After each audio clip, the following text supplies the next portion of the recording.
Good evening. Good evening. We're back. We're actually back after an odd, bizarre Monday last week. We are back. So thanks for joining us. And again, apologies again for the short notice last week. Just wasn't happening. Anyway, thank you for joining us tonight. Couldn't be asked, could we? Really, that was all it was. Well, it wasn't. No, it definitely wasn't that. No, it wasn't. No, it wasn't that. Welcome to season 5, episode 42. We're three streams from the end of the year. That's really rather terrifying in itself. Season 5, episode 42, homebrew rules and other oddities. And just to clear it up for Dom's point of view, we probably will be mentioning weird beers, but not in the context of what we're going to be discussing tonight.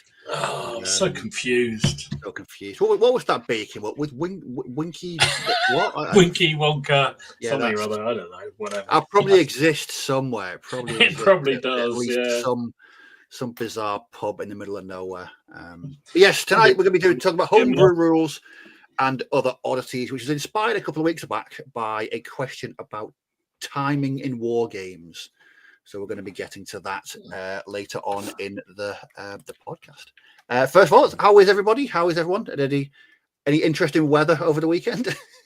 We were out on my work's Christmas do on Saturday, and then when someone stepped outside the pub to vape, the vape took off and just went down. Lovely.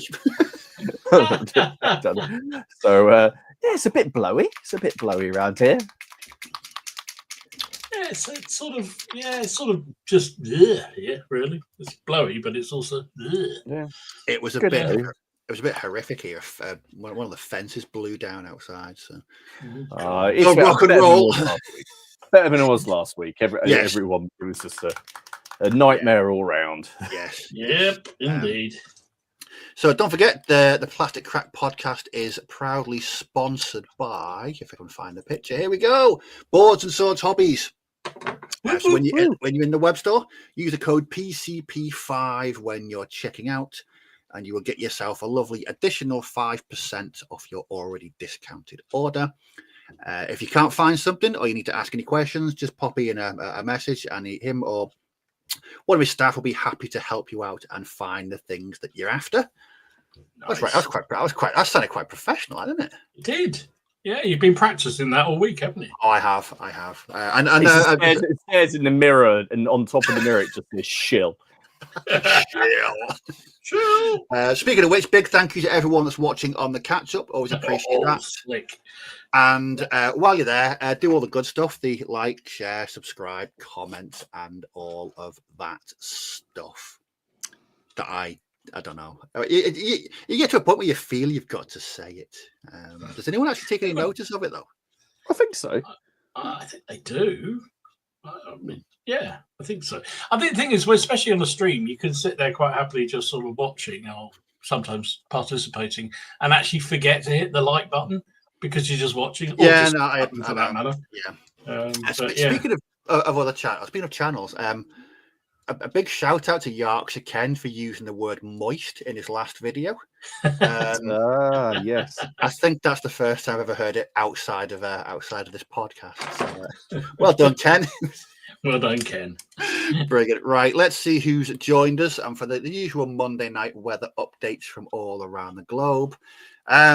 Trash is in the Lake District's wet. Oh, he's got COVID. Oh, hope you're feeling better, mate. That's not good. Hope you have a great hobby evening and week. You too, mate. Hope you're feeling better soon. David Baker, finishing some Victrix, Roos and Vikings. Craig, lovely early summer day in Tasmania. You can go off. Oh, I'm not jealous or anything at all. Robert Rose Hopton, great show, very cold South Coast. An annoying puppy that keeps nicking the brushes off the table. Lionheart. David is in... He's behind enemy lines. He's in Lancashire. Thankfully, he's got some Yorkshire tea to keep his spirits up and some Romans to paint. Bigger City, hi, Don. How you doing? Well, mate. He's varnishing some Soviet infantry for Flames of War. Good evening, Allard. John. Vout. Andrew. From a Irish take on Midgard for me. It's my cold, wet Germany. Carl Burks, Wargaming History, Laser Pirate Painting, Benjamin Christiansen, Mobile and Hostile, Mark Riding, Andrew JF. Alex is here. What's Alex doing? He's painting some more epic Warlord Imperial Guard. Tell you what, Alex, certainly flying through those. But every time I look on like Blue Sky or something like that, you've posted something new. You're like a machine. You're like Dom. Mike's here. Hot Western Cape. He's morphing Victrix Iberian cavalry with Greek peltast heads. That sounds interesting. Whatever turns you on, really. Yeah. There's no tufts involved. Hey, never underestimate the power of sticking the tuft to a figure. Steve Harbour, Gary Wallace, Ham and Jam, Carazette, David Cowper, Ferriby Viking. He's painting piano minis tonight.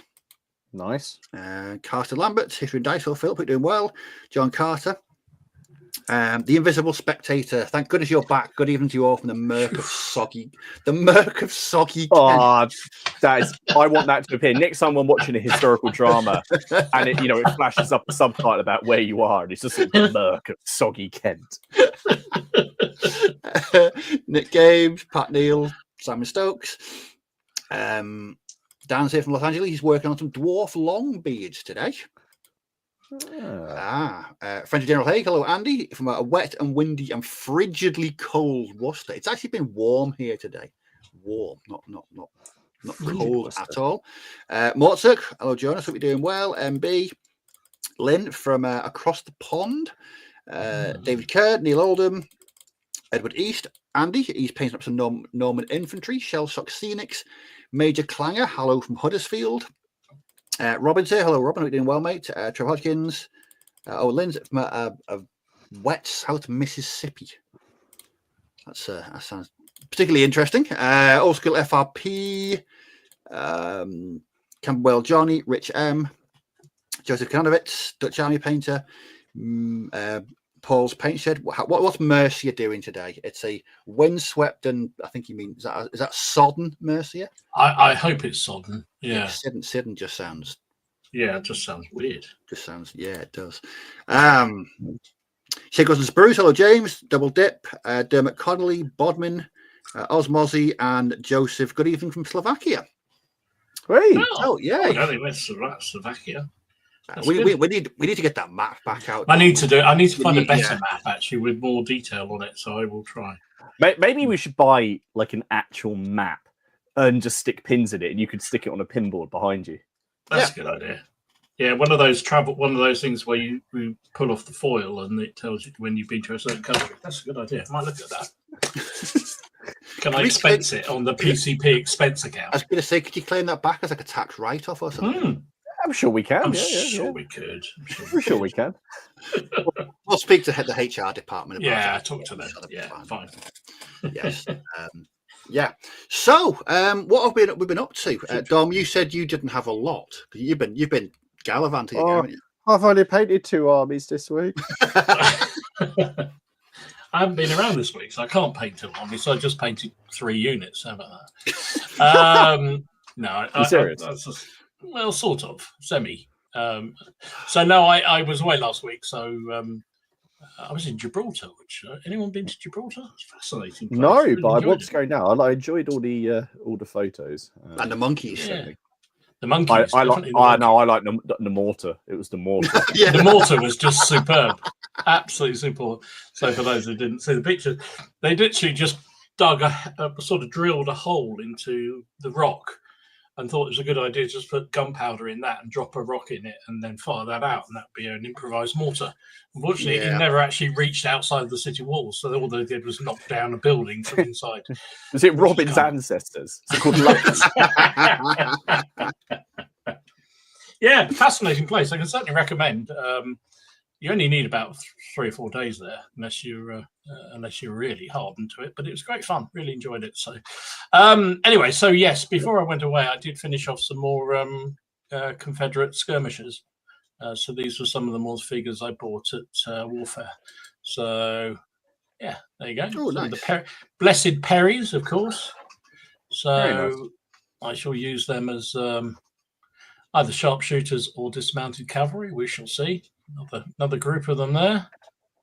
And accurate use of I'm just very sorry. I'm really sorry. That one on the right, I just realised that's your backdrop behind it. I thought it was holding like a really long spear. I was trying to work out.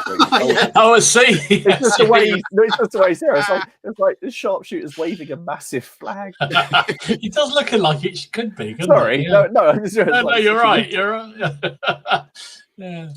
And there's another. So yeah, what's that? 6, so 24 of them? 2, 4, 6, 8, 16, 24. Yeah, 24 of them finished off. So yeah, I'm quite pleased with how they came out. They'll do fine. Might even get a battle this week. And talking of battles, I was invited up. So I got home on Friday night and then disappeared off to Newbury for the weekend to play in a massive Battle of Borodino game, 28mm. That was just one of the tables. There were 3. So you could start on the baseline, which is behind those gentlemen on each side, and work your way through. So it was a bit of a monster. What rules were you using? Was it General Dame? General Dame 2. Dave Brown was running it along with Chris, and it was a jolly good weekend. I really enjoyed it. And it was brutal. A lot of figures, a lot of table space, a lot of fun. Good. Also, it did look amazing, the pictures you were sending.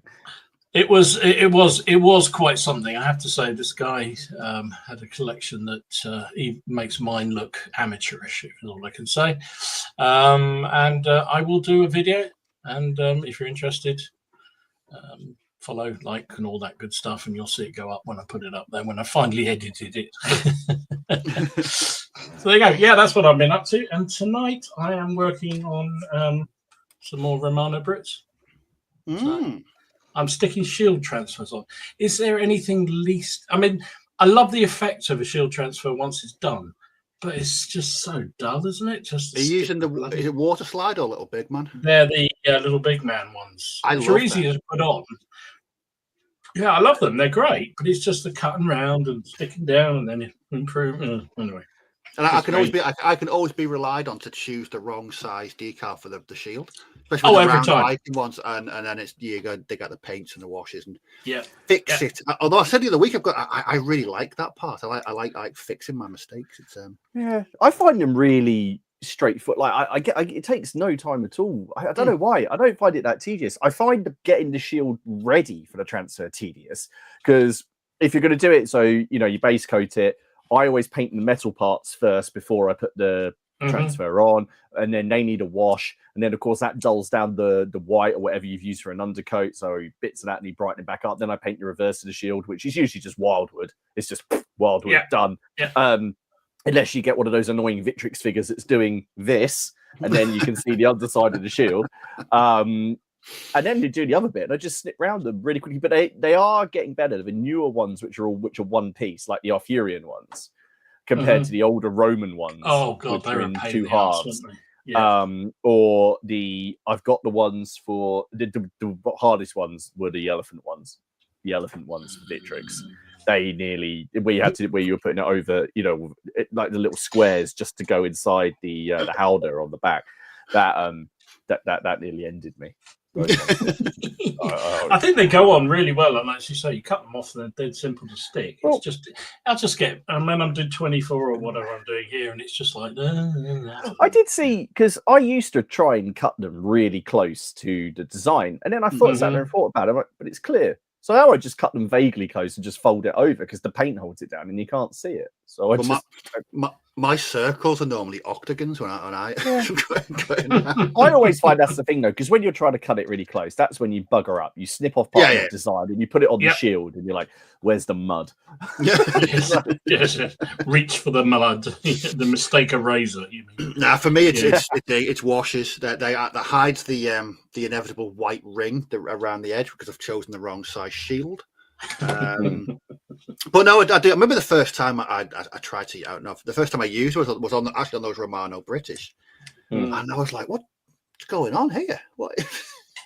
But as soon as you start using them, it becomes like second nature using them. And I do like them, and I do like the variety. Yeah. Just the way they look. I agree with wargaming history here. He says, and I've got them here, curved nail scissors. They are the best. Oh, flipping it. She's been looking for these. I might have to invest in some of those. That's devilishly clever. Oh, really that's is. clever. Oh, why didn't I think of that? So I've been sat here cutting things out they've got sides on them, even though they're circles. But I do like them. I do think they're brilliant, and with the stuff I've been working on recently, they've been a godsend because there's no way on earth I'm painting. Oh God, no! Shield. That's too short to do shields. No. I see. So I'm getting into doing shields. I've started doing more freehand on shields and on sort of other designs as well, and I am enjoying it. But for the Romano British, I just think that the off-year range, they just look so nice. The range is really good. I think if I was doing something more basic like Saxons, which are just quarters and that normally, I'd probably have a go at doing it. But yeah, I do like them.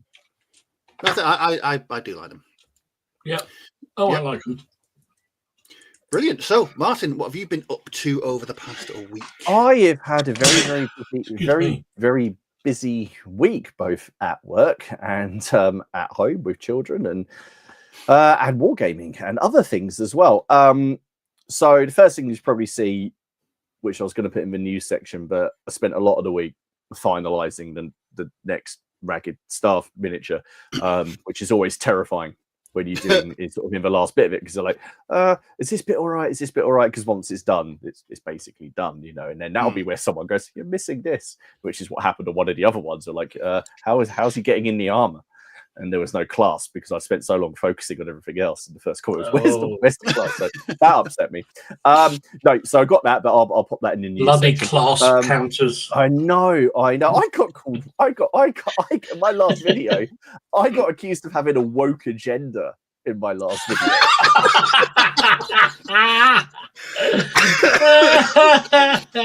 Really? Yeah. Can we ask why, or is it going to be something we get a strike for? No, it's not.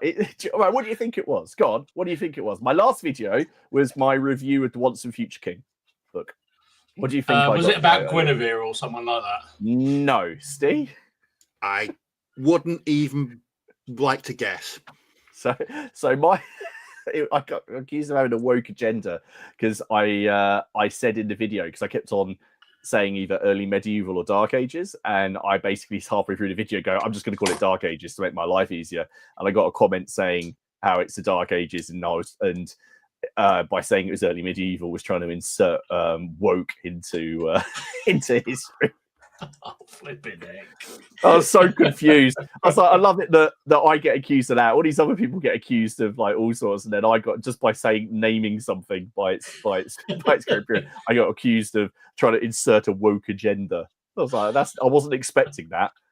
I normally those kind of comments I wouldn't reply to, but I actually replied to it as well. I was like, well, I'm like there's some nefarious thing that I'm doing, trying to insert propaganda. Like, you mad? Like, I know. That's hurting my brain. I know, but on that front, what I have achieved. Good point, MB.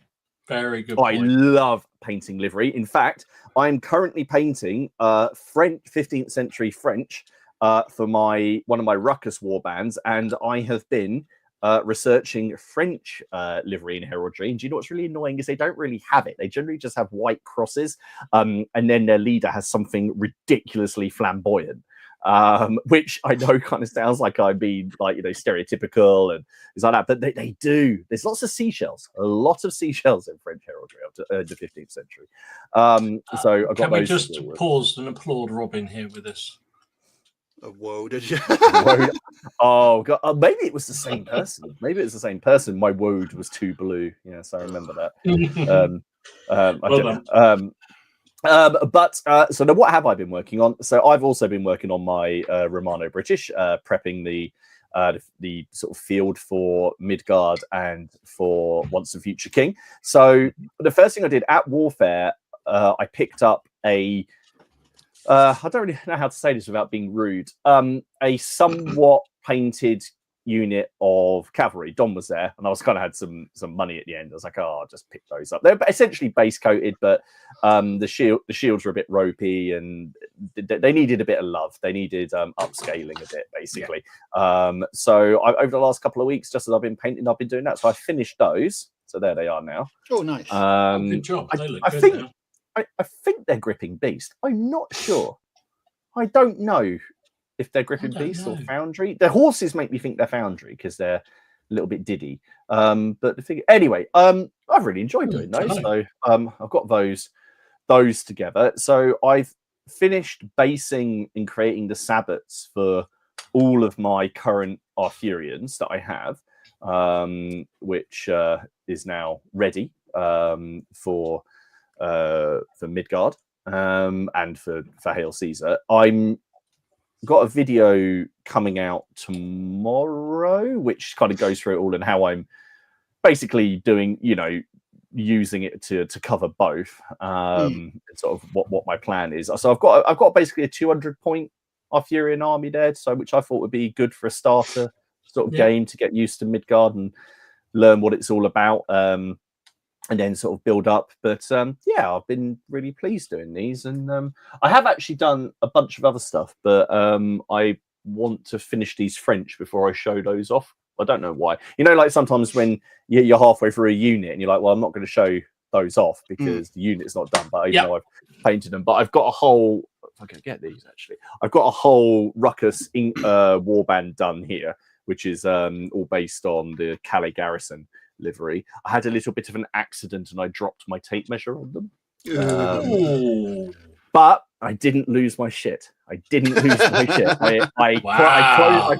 closed the door here and I just spent 10 minutes calmly picking them up. Then I walked away and went out for 2 hours to do some Christmas shopping. That was fun. Did you drink to excess when you went out, or just to make up? No, I went and bought a lot. I went and bought more super glue. That's not a good sign, really, is it? No.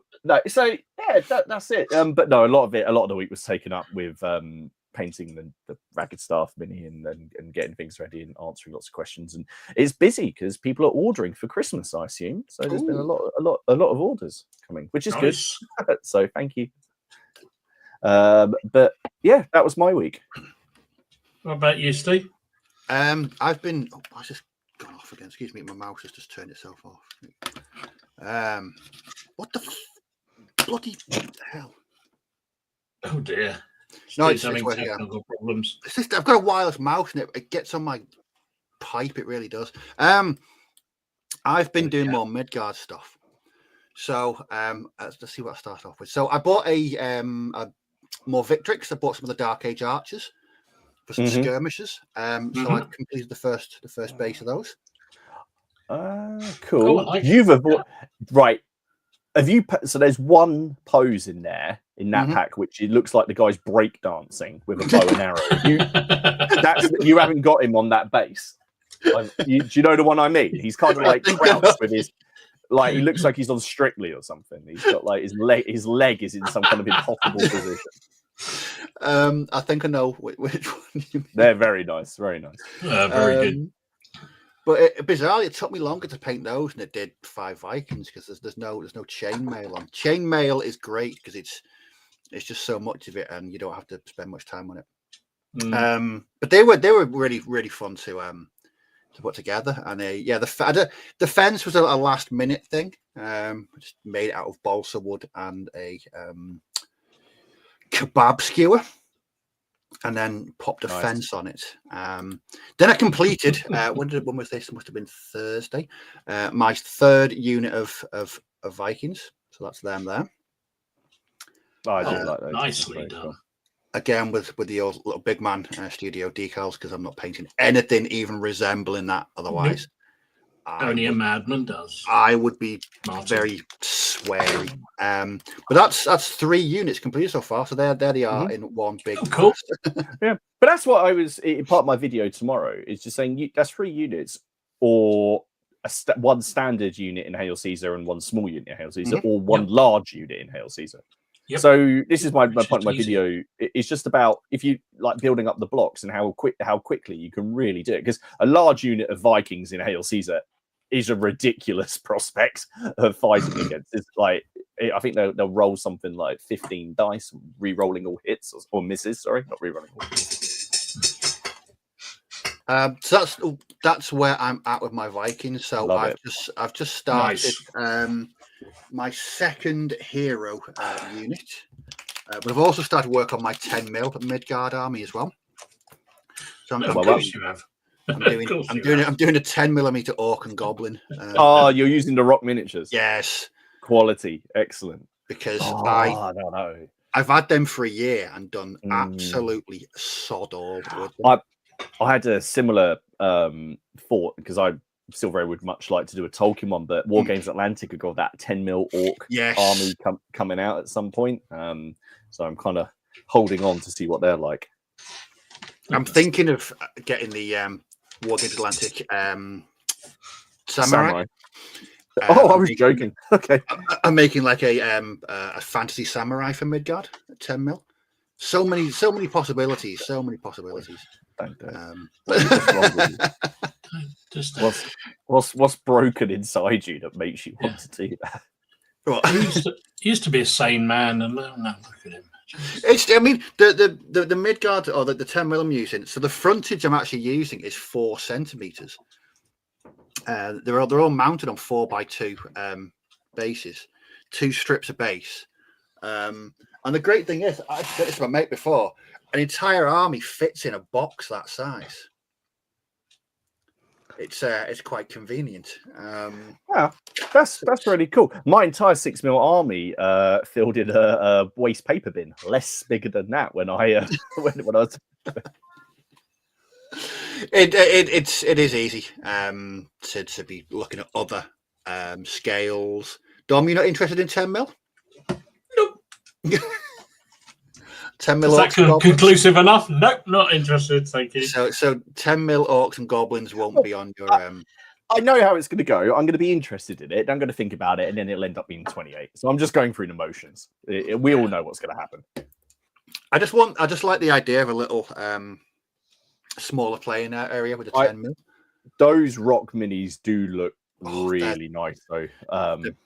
They're lovely. I've just started painting the giant before we came on today. Is that just a 28mm model?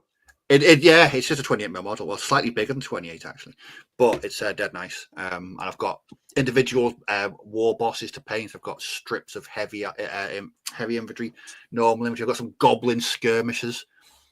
I've got some boar riders as well for the cavalry. I'm really enjoying it. It's good to actually be finally using those for something. And I had a delivery on Saturday as well. I finally got around to picking up one of those Geek Villain fleece mats. Yeah. I took advantage of the Black Friday sale. Which one did you go for? It's the just the plain greeny browny. Is it the hill one that's got like rocks and stuff? No, I can't remember the name of it. It's very. All I wanted was a sort of a lightish one, because the ones I use, the mats we use at the moment are really dark green. Don't particularly like the way they look, but this is brilliant. My girlfriend said it could double up as a blanket. I was like, no, it doesn't double up as a blanket. It's a vital gaming accessory. Well, I said Haley would use it, but then she'll be sitting there and then she'll breathe in and like a bit of like liquid or to go up her nose as she watches. Oh dear me. So yeah, plans for the week. Yeah, more Midgard on various scales. More rebasing skeletons as well. Because I'm also doing an undead army for Midgard, my 28mm. So how many armies have you got planned for Midgard at different 3 scales? So I've got 28mm Vikings, 28mm skeletons, and 10mm orcs and goblins. But what I'm going to be doing is adding sort of fantasy elements to the Vikings to turn them into a fantasy army as well. So probably some trolls, probably some werewolves as like berserkers or something. So that should be busy. So Alex's cat uses his fleece mat as a blanket. It doesn't surprise me. And Geek Vellum. I've been after them for one of these for ages. Every time I went on, they were out of stock continuously. I think they had a problem with their printing machine, didn't they, for ages? I just got the impression as soon as they become available, they fly off the shelves. People are really wanting them. Yeah, I think they're great. I've got loads of them. They're really good. Love them. Very, very happy with my purchase. So on to tonight's chat, homebrew rules and other oddities. So this came about 2 weeks ago when a question was asked. It was quite interesting, and it was all about how do you represent time on the tabletop. I'm going to throw it out to you guys because you play bigger games than me, where I think the element of time probably comes into it more than us. I mean, a skirmish game in actuality probably lasts about 2 minutes of actual action. So, is there anything special that you introduce, or any mechanic that you've sort of developed to represent the flow or the ebb of time in tabletop games? I mean, there is now. I mean, but prior to what Dom and I can both talk about because we did it in our game the other day, is that I used to just set games at specific times of day. So I would say this game is taking place at dawn, and turn 6 is when the light is up and the people run off into, because they can't get, that's when they leave. Yeah. Or it gets too dark and you can't carry on fighting. So I've done it before where, yes, you say, right, the first couple of turns, because the sun is rising, visibility isn't as good. And so there's you can do things like that.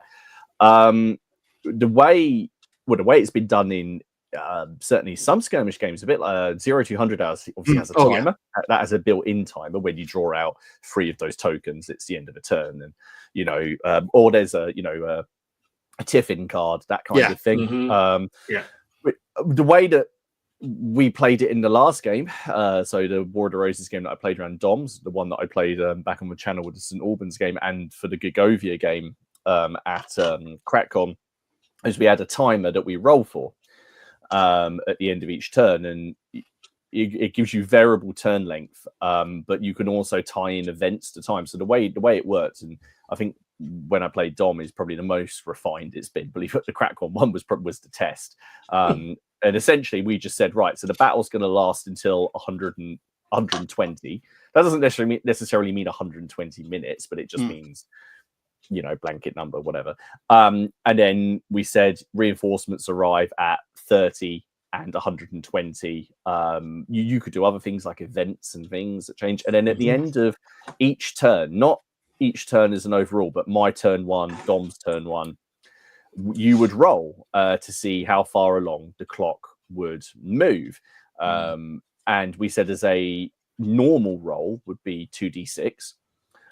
However, if we thought it would be fun to kind of imitate the commanders and the general having some control over not the passage of time, it's not like Thanos. We weren't playing fantasy, for goodness sake. No, this was far more serious. Just the idea that he's taking advantage of things and he's maneuvered really fast, or maybe he's been particularly slow, or he's taking his time. We said that if the commander hadn't used his command reroll, because we were using Hail Caesar, he could add or subtract 1 dice from the 2d6. So if you were like, I need more time to get more victory points, I need to really make sure I get more time here, you would reduce it to just 1 dice. Whereas if you're in the lead, like, no, I need the game to end, I want 3 dice. And that's what we did in the likewise. If you need your reinforcements, if you were desperate for them, you roll as many dice as you could. If however you had a tactical advantage in a certain sector and you knew that his reinforcements were probably coming on there, you slowed the game down. So which I thought really worked well.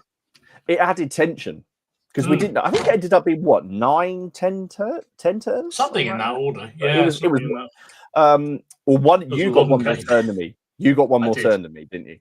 And I like that because when I did it in the scenario that I had on YouTube, someone was like, "Well, what if that means one person gets one more turn than you? That's not fair." Well, tough.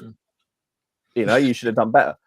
That's the point, and it made it a bit more part. It made it part of the game that you had to consider this and manipulate it, and you found yourself thinking a lot more or I did, Yeah. about what was going on. So you can see the banners over the hills, you know, coming towards the table, and you're sitting there going, crap, I need my reinforcements, but that also means his are coming on.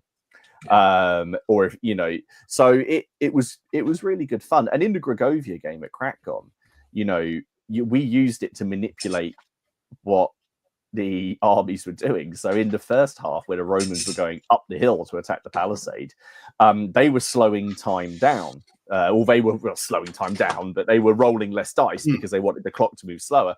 Whereas the Gallic, because they wanted to get up the hill, whereas the Gallic armies were trying to speed it up because they knew that once they hit, I think it was 45, their reinforcements would turn up. So they were trying to make it go fast, and the Romans were trying to slow it down. Then halfway through the game, we switched objectives where the Romans had to get off the board and the Gauls were released to slaughter them. So the Gauls were trying to slow the time down so they could kill more Romans, and the Romans were trying to speed it up so they could get off the board. So I think stuff like that could be a lot of fun. I'm very much in favour of variable turn lengths. As standard, we always tend to just 6 turns roll for a 7th. But I like using a timer. It's not suitable for everything, but in a game where you're escorting something across the board, or you've got that kind of an objective, you know, like a running objective, I found that it works a lot better. Because if you've got a convoy and it's got 7 turns to get across the board, and each turn it moves 9 inches, you're like, well, I'm just going to put a unit in the way. Now, and it just, I don't know. I like the tension. There you go. I've chatted for about 5 minutes without shutting up, so I'll let you How difficult do you think it is when someone's designing a war game? How difficult do you reckon it is to incorporate that mechanic into it? Is it? I know that a good example for me is Chain of Command. So when you roll a 3, when you're doing your command dice, you roll 3 6. It's end of the turn. Everything stops. Everyone comes to Overwatch. Smoke goes away. Planes go away, and it represents that sort of a lull in the fighting without actually stopping for an actual amount of time in real life. It just basically says, right, there's been a lull. Everyone's hunkering down. Everyone's taking a break. Everyone's having a breather. People come off Overwatch, etc. I think that's a really simple way of representing it. I mean, every game has to have some time element within it, don't they? It's just how sophisticated they want to make it. Now, again, without sounding like old time wargamer that I am, I remember back in the day when everything was rationalized around each turn was 3 seconds or whatever they dictated, and they actually then worked out how far an average man could walk and worked out the measurements on the distance on that, and that played through to how long the game. I mean, tedious and completely irrelevant because you don't really need it. So a lot of this stuff is completely unnecessary, but you definitely need some mechanic to say the game is over. But I think to Martin's point, or when certain things happen in the turn, now things like shot practice, which I know well, have that mechanic through the card system. So if there is a point where the sequence is over and that's the end, you have a reset of all the cards and all that kind of stuff. Similarly, like we were saying, Hell Caesar, Black Powder, those kind of things, you play to a certain number of turns and then dice to see if you get an extra one if you want. A bit like bolt actions does the same thing, doesn't it? You get to a point, and so there isn't that sort of.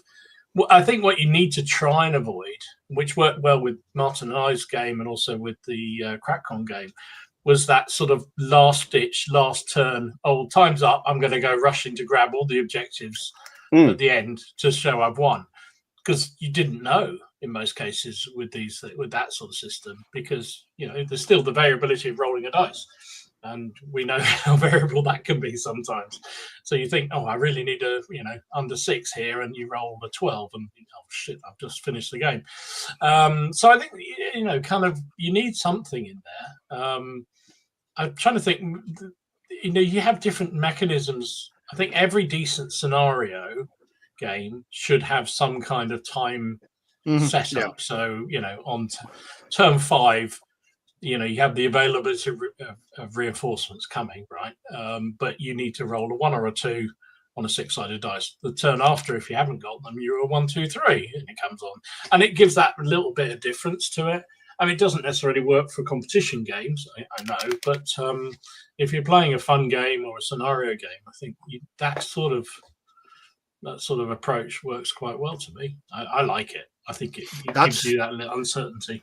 That's why I would really like to experiment. I know Travis did it a few years back playing Bolt Action, where they actually put a tiff in dice. Yeah. Yes. I think that would add so much to a game of Bolt Action, because currently you get to pull all your units and you get to move and do something with all your units, and it doesn't have that ebb and flow that the tiffin dice would bring. Because you'd be thinking, well, it could come out at any time. What do I need to move while I've still got the opportunity? Or attack's going to fail if it comes out, and and I've got a unit stuck out in the open. I think it would just be a good. I definitely want to try that. We did that when we played Conflict 47, didn't we, Dom? Mm-hmm. We had a tiffin in there as well, and I've also seen some people. When a couple of times I went to the club in Cambridge, and some friends of mine, they put an event dice in. And when that event dice was drawn out, they just created a basic sort of 6 events on a table that could be like starts to rain, or a unit gets a second wind, and you can take their activation, the dice that there's been, their activation dice, and put it back in the bag. It just created like a little thing like that again to add a little bit of interest and tension, and there's that. You see, that's where you can get around it by not having enough of movement orders for however you do it with the dice or whatever for all your armies. So you have to prioritize. You have to think, well, I think chain of command. I don't know chain of command that well, but from what I remember, is there's the ability. You think you've got enough moves, and then suddenly your opponent stops you having enough moves or something. Yeah, so you can't do everything you want to do. I think that's good. With movement chain of command, it's variable. So unlike Bolt Action, where you've got your set distances and you can move, with chain of command, you roll for your movement, which I think I did broach the idea of introducing that into games of Bolt Action with my mate, and I don't think he was overly keen. I really don't think he was. I'd like to know in the audience whether people just like to know the difference, because there are people, right, who absolutely hate that idea, the variability. Some people who love it. There's some people who love to know that it's definitive. I've got 6 turns to play this game. Every unit will move. That's the way I want to play it. And other people, that isn't their thing. Let us know. In the War of the Roses rules that I've been working on, they're all, some of them are variable and some of them aren't. It depends upon the training of the unit. So a militia levy unit does have a variable movement. A trained unit which marches and knows what it's doing has a set movement. And then there's a couple of things that you can do to affect that, So I like mixing it together. Which I thought. I like that idea. I do like that, and like I said, I mean, as much as I've played Bolt Action and it is enjoyable, I think that the fact that unless you've got order tests, obviously, but you get to do something with every unit every turn. I mean, if they fail, they're not moving, but at least you've had a go at using that unit. Whereas I think introducing that tiffin would make you just think so much more differently about what to activate, who to move. It's friction, isn't it? It is. It's anything you can introduce that brings friction. I think it can only improve a game. I mean, I can't see that being very popular in tournament play. No, like Dom said, I think if you're just playing it, being pretzels with your mates, I think it's introduce that. Make it a bit more realistic. Could you imagine someone's about to take the objective and then the tiffin comes out and that's it? And I could see that going a bit pear-shaped. The table could go flying, couldn't it? But then a tournament, I guess you could. Because there are tournaments for test of honor and things, and they've got variable. They can end randomly. I guess maybe it just depends on the type. I suppose that you think about it, our system, Martin, that could be used in a competition arena, because that's part of the game. You're tactically, you're trying to influence the game, so you could go all out to grab the objectives and then try and from there on cling on by throwing as many dice as you can to finish the game quicker. Yeah, maybe. You could even introduce it. I mean, obviously, we're talking from a Hail Caesar Black Powder perspective, but you could even say if a commander is particularly shit, that they've always got to roll 4 dice. You could actually build it into the game. But there's no reason that you couldn't use exactly the same timer. You just need some way to manipulate it based on something that happens in the game, or you just very simply say at the end at each turn that each person has that ability. I've become variable turn lengths, variable movement. I do enjoy it. I completely understand why some people don't, and I enjoy both. Well, there's an interesting question from Carl. So variable move, sudden turn end depends on the level of the game. The bigger the game, the less sense it seems to make. I don't know. I agree, Carl. I just like about whether your troops move. Yeah, how you planned, isn't it? I mean, how many times has a battle been decided because the troops that were supposed to march to outflank or come in as a reserve didn't arrive on time? Yeah, I don't know. Interesting point from Robin as well about bolt action. You would need to adjust the win conditions and the game length. Chain of Command it has phases within those turns. Like I say, lots of phases per game. It wouldn't work. Spot on. It wouldn't work with a rigid 6 turn. What did you say? I wasn't looking. I thought you said wind conditions. I thought you said that too. Thank you. Glad it wasn't just me. But no, that makes perfect sense. I might do this. I might do a test game and introduce all these different bits and pieces. To do it all at once. To every single suggestion and chuck it into the Invite my mate round to see how long it takes for him to walk home. I'm not playing it like that. That got me thinking. And so with this representing time thing, and we add things to games. Do you think it's just the gamer's mind that if they're playing a rule set and they just want to tinker with it? Some gamers. Yeah.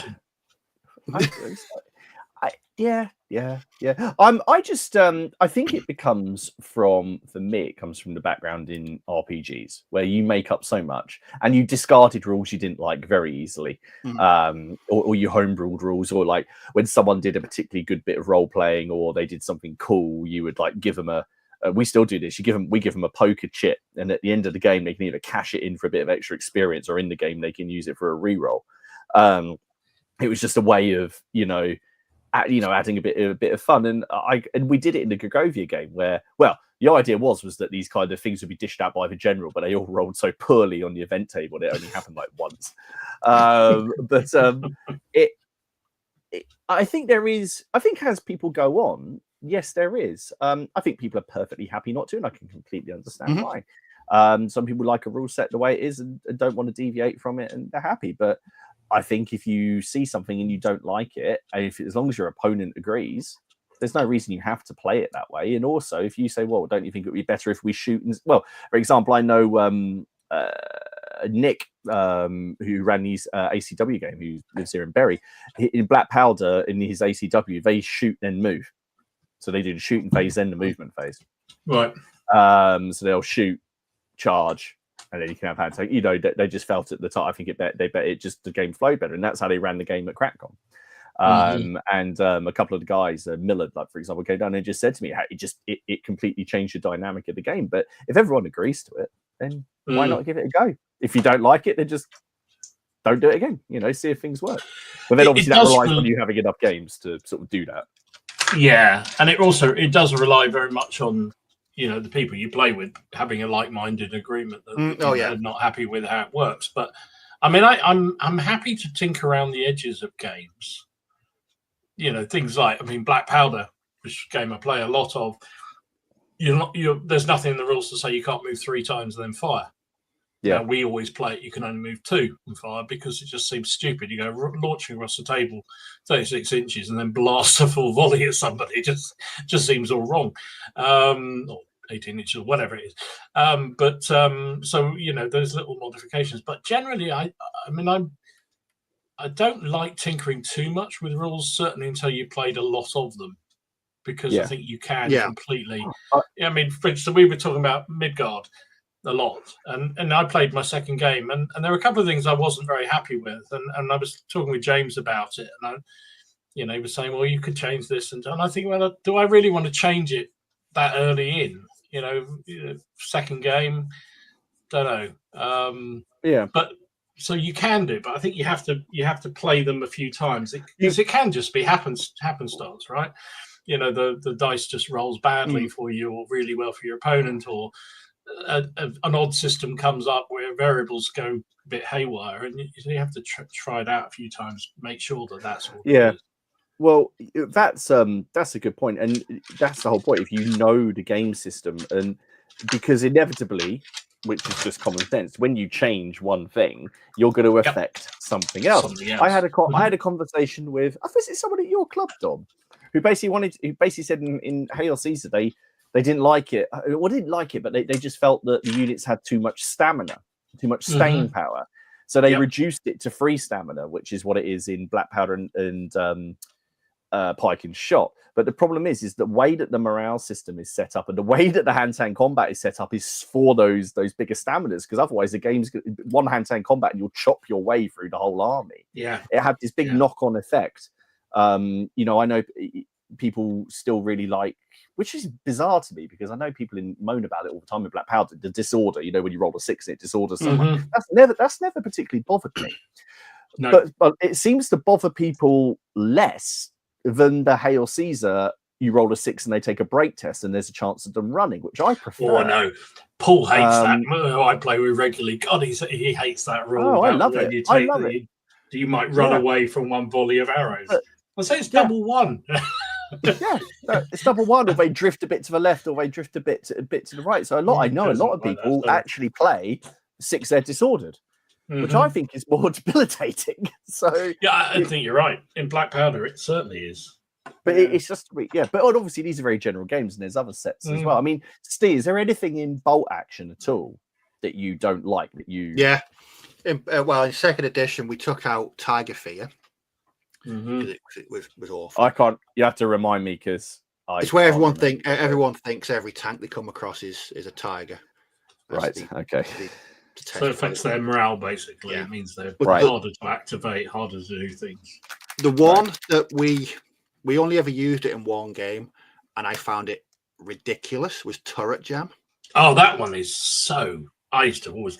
I'd forget that on purpose. No, we played one game where by about turn 3, every tank on the table had a jammed turret. Yeah, and I was like, "What are the chances of that actually happening? Of a shot in the smoke and you hit that tank precisely and jam its turret? It never made any sense to me whatsoever." So and it was actually surprisingly it was such a high probability of happening. It was 4, 5, or 6. The turret jam. So I was like, that is what? That's too high of a chance for that. And I just thought it's just, I don't know. We played one game with it, and I was like, you know what? No, we won't be using that again. I suppose it kind of comes down to is obviously you want to be able to buy a game, pick it up, and play it and enjoy it, and you very well may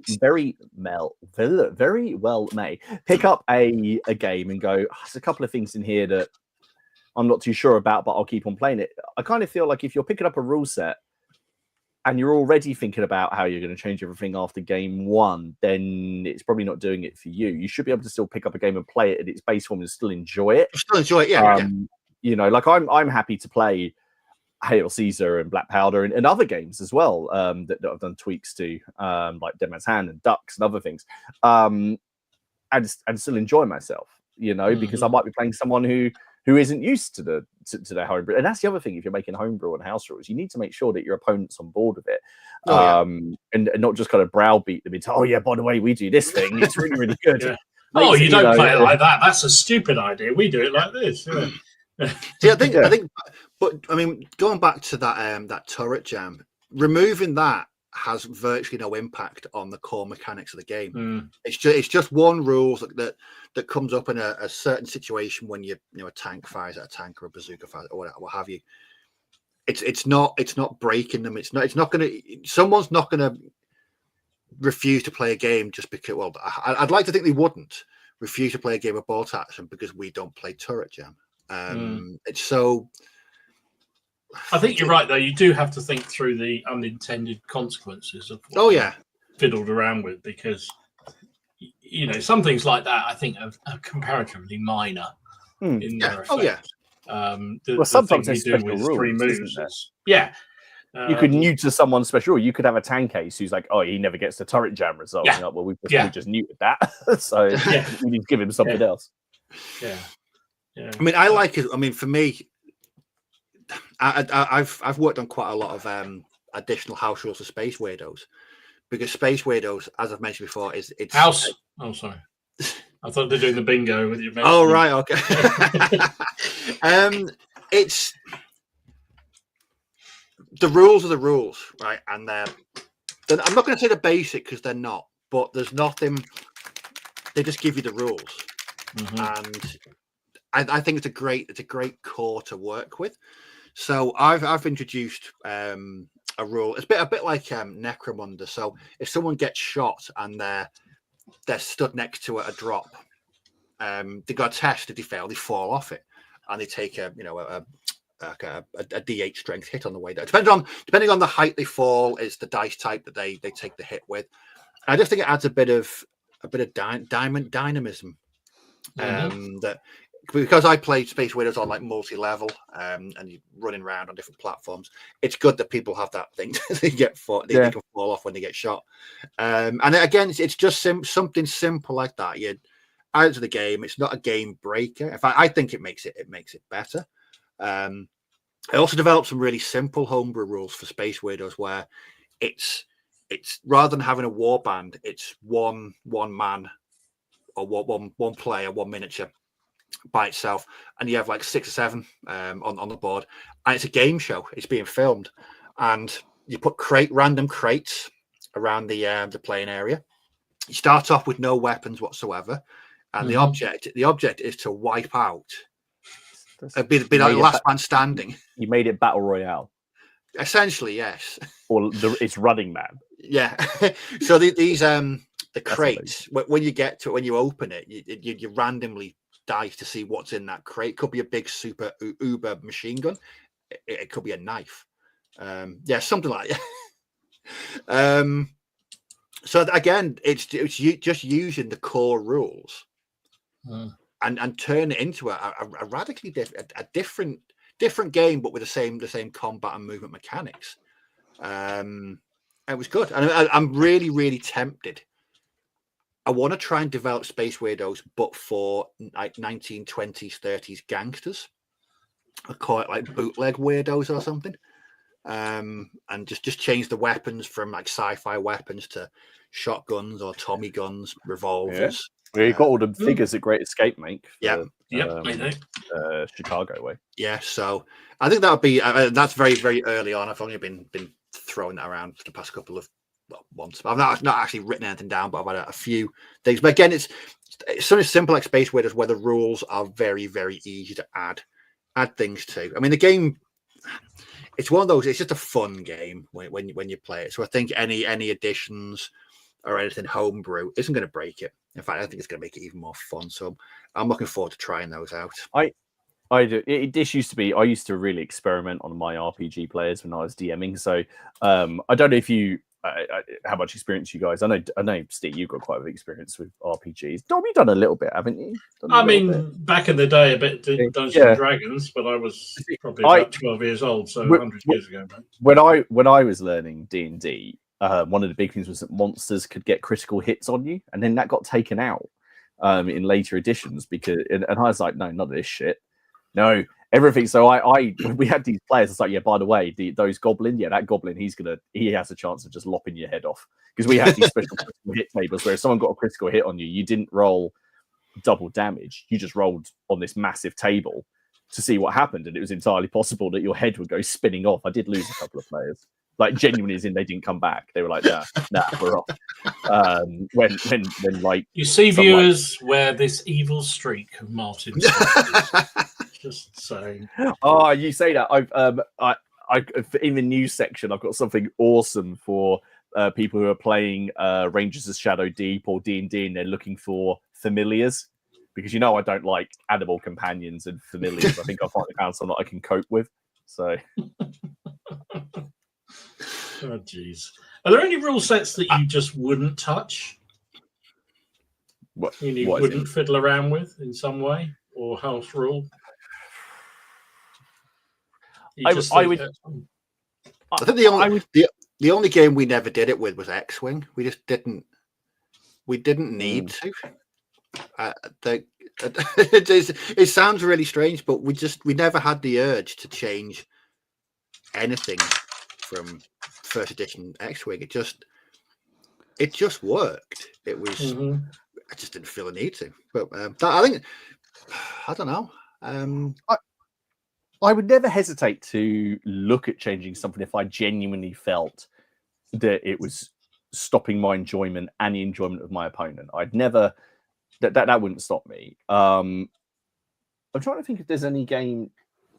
I think 0-200 hours, for example, the system of like 0-200 and those games that have a bit like X-Wing. They're very specific mechanics that are completely tied into the way the game works, because it's everything affects absolutely everything else. I probably wouldn't touch. I think because 0-200 that's another good example. You wouldn't. There's nothing in there that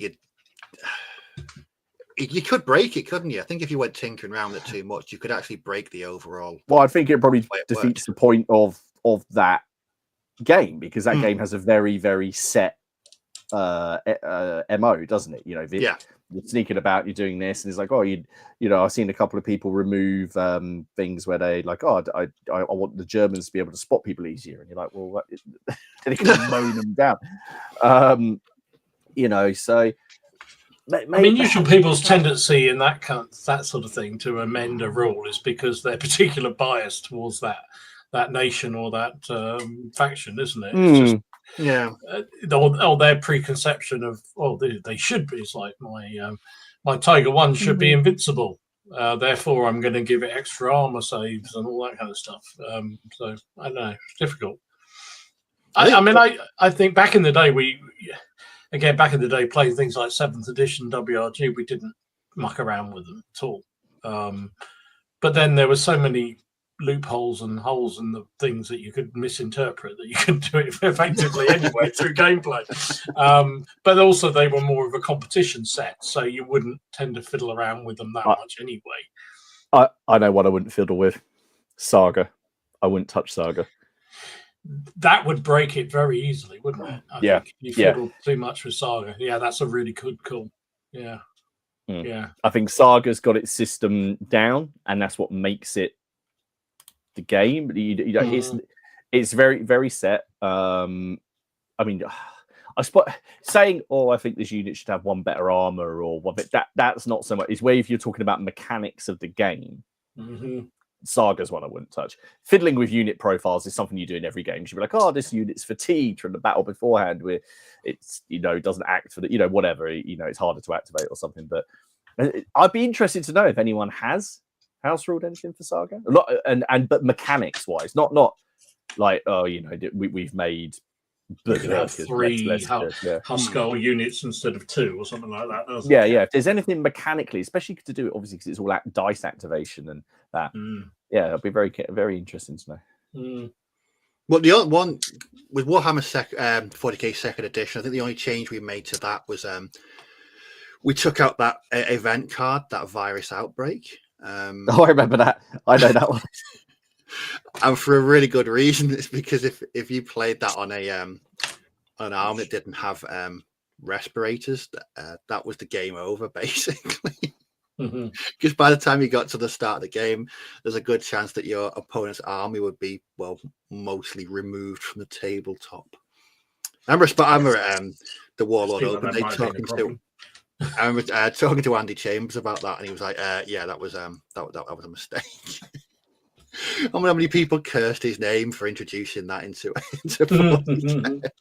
How many friendships were broken by somebody insisting on playing that rule? I wonder. Well, so like I said, I've mentioned before, second edition 40K almost ended every friendship I had when I was younger because we all ended up hating each other because all we wanted to do was just stomp and annihilate, and there was no fun, there was no enjoyment. It was right Tuesday night 40K grudge, and just everyone just hated each other. It was just a grudge match. It was awful. It wasn't pleasant for anyone concerned. Right, that's been good. Have we got news? We've got news, haven't we, Martin? It's quite news. Yeah, got news. There's a fair chunk of news actually. Oh, good. Right, let's do some news, and then we'll get on to the starred comments from the viewers. Did you get any news, Dom? Nope. All yours. Okay. Right.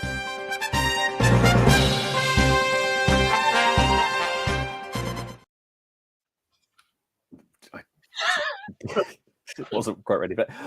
Okay, so there's a couple of things that we had for last week that then we haven't put up, but then obviously the time has passed, so it's kind of like the moment's lost and everyone knows about it anyway. So I haven't post those. So stuff that I've seen, which we talk about. I think most people have probably seen these, but I think we need to talk about them, which is Bloody Miniatures showing off their first look at artillery. And I thought I'd finished my ECW, and I'd resisted the last couple of things he did. That's going to be bought. I mean, they are battlement guns, aren't they? They're just they're no one has really done these, have they? I don't think he's managed to find. He's producing this range, and I mean, it's just cool, isn't it? I mean, I'm going to have a whole line of these now across the front of my army. It's I mean, they are very nice too, and of course, you've got if people are playing, never mind the matchlocks, and I know there's a soon to, well, I don't know how soon actually, but there'll be a Ruckus English Civil War version where you only need 12 guys. But how cool would it be to have where a couple of guys set this thing up, and that'd be good fun. So that's on its way soon. Other things I saw, now this one came a bit out of the blue. I didn't know about this. There's a few things I haven't really known about recently. So we seem to be surprised by supplements and things. But this, which is from the people at Firelock Games, which are the Blood and Plunder people, and of course, is it Blood and Valor, that excellent World War One simulation that Alex wholeheartedly endorsed. Is it recommended? So Blood and Bayonets, which is then Napoleonic version. Curious, they will, by the looks of things, if you go and have a look at the website, I think they've got their naval rules in there as well, so you can have like the landing parties. So I think maybe it's going to have a little bit more in line with Blood and Plunder, which I enjoyed. Is it Blood and Plunder? Yeah, Blood and Plunder, which I really enjoyed. So yeah, something to look at. I think this will be their fifth rule set now, along using their system. James might be able to. I know James enjoys those. So yeah, looking forward to this one. Yeah, I'll be interested to see how this works out, because I still think Blood and Plunder is, I'd imagine, is their most successful one. So if they're bringing similar mechanics over, then yeah, that's it. Yeah, naval war, Blood and Plunder moved 100 years. Yeah.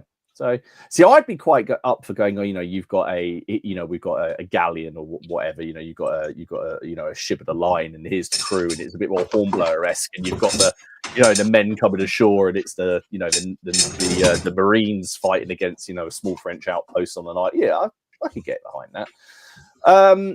Now, I saw this and I thought of Steve. So this is hang on. This is from the Pantheon of Chaos. Now, these are evil dwarves in that very traditional old hammer style. And I just thought they looked really cool. There's loads online at the minute, and I've seen these shared over Instagram and Facebook and loads of places. But I just saw this guy And I thought he was awesome. That is brilliant. Can I say I saw that and I thought of Ken? Yeah. Yeah. That's a good shout, actually. Obviously, mining that, Warhammer Fantasy member berries and all that kind of stuff to get those on. But yeah, it looks very cool. Wargames Atlantic have shown off the sprue for the Guards of Traitors Tull set. We're hoping to have they're coming on Wargames Atlantic, but also oh my god, Graham for Graham now. It should be coming on in the new year to chat about Guards of Traitors Tull. So there's the sprue, as you can see, packed it is. That does look packed. With bits and bobs. So it does look pretty nice. Those figures, even if you don't play the game, are going to be so useful, aren't they? For so many. Oh, I'd be all over these for RPGs. Yeah. I know it's come up a few times, but yeah. Medbury Miniatures have been done some artillery. This is early 100 Years War artillery. Lovely. Yeah. So yeah. Nice. Just nice to have things that go bang. So keep your eyes open for that. They've also released, I didn't get a picture of this, but they've also released, I think it's basically meant for Saga or sort of Dark Age role playing. Sorry, I don't want to be woke. And it's they've got some heroes on there. So they've got like Ragnar Lothbrok. What was that? That was me zipping up my zipping up my bag. Oh, that was a zip. I thought there was a dog or something in there. And they've got some individual personalities that you can go on there that aren't based on like the Vikings TV show or anything. They've got some cool stuff on there. So do go and check out Medbury. I saw this. For Strength and Honor, it's for Strength and Honor, it's the Alexander and Hannibal expansion, which again sort of snuck up. I didn't know this was sort of in the works, and I know there's some people that really enjoy this. So yeah, we get to use that. Now, you know that I like checking out what Warp Miniatures are doing. Yeah, that's do you remember they're the one he makes the I never said I was a professional, but if you they're the guys who sort of make the slightly whimsical miniatures there on the Patreon for 3D prints. You know, they've done their version of all the chaos. They did the gnomes. So this is what I'm on about for new versions of familiars. Okay. So this month, and I think it's £7 the Patreon. So £7, you can have the combat critters, which definitely are not Pokemon. Oh god, they're not now. No, absolutely not. I mean, that is not. Oh my goodness! Even I know. And then,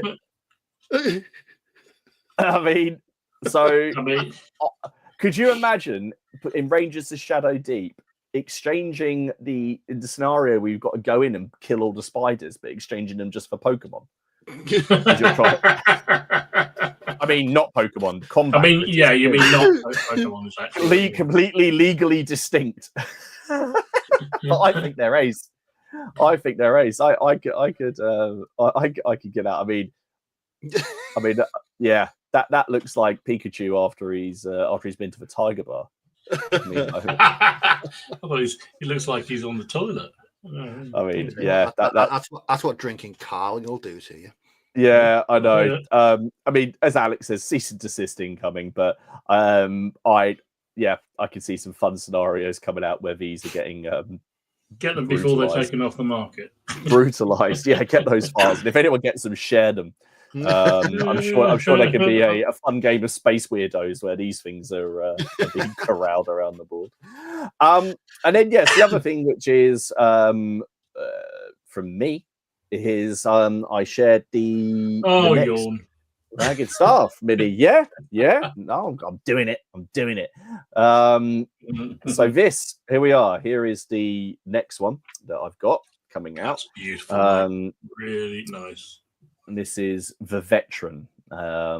So the idea was that he's a I think there's a bit of an opinion in a lot of medieval warfare that everybody's like a conscript or levy, but there are people who would just make their living from war, and just not even just mercenaries, but people who would, join a muster. They would enter, a lord's service, and then, they would essentially be demobilized, go and live somewhere, go live back at their home for a couple of years, wait for the next bit of trouble, get their kit, and they would be well paid, these guys, and lords would want them in their retinue because they're able to lead men. So this one, so Marcos again from Reconquered Designs, I worked with him to put this together, and it's took a while with designs and that, but he's outdone himself again based on the brief. And there's a couple of things in here, like always, that he's added that I didn't think of. So you can't see it too well at this angle, but the sallet there is looped around his wrist, just a wrist strap, so he's got it there. The longbow in the bag. I just wanted something that was more relaxed, and it's weird. So people seem to enjoy the more relaxed poses than the dynamic action poses. It's one of the big things I've noticed, especially through the sales. So this is cool. And also what we've done, the saddle is actually sculpted on the horse. Now that sounds silly, but if you look at the majority of wargames miniatures, the saddles are actually sculpted to the rider, or part of the saddle. This one, it's wholly sculpted on the horse, and the guy just slots in it. And that means if you wanted to, the horse is completely usable on its own. If you wanted to, someone dismounted next to it, it only comes in 3 pieces. Dom, you'll be pleased to know. So I thought of you. I sat there going, "Oh, Dom's got to be able to stick this together." That's what I sit there go. So the 3 pieces, ham-fisted old fool managed to put it together. That's the one. You'll be pleased to know that the horse is single piece. The rider is single piece as well. Believe it or not, he's all one.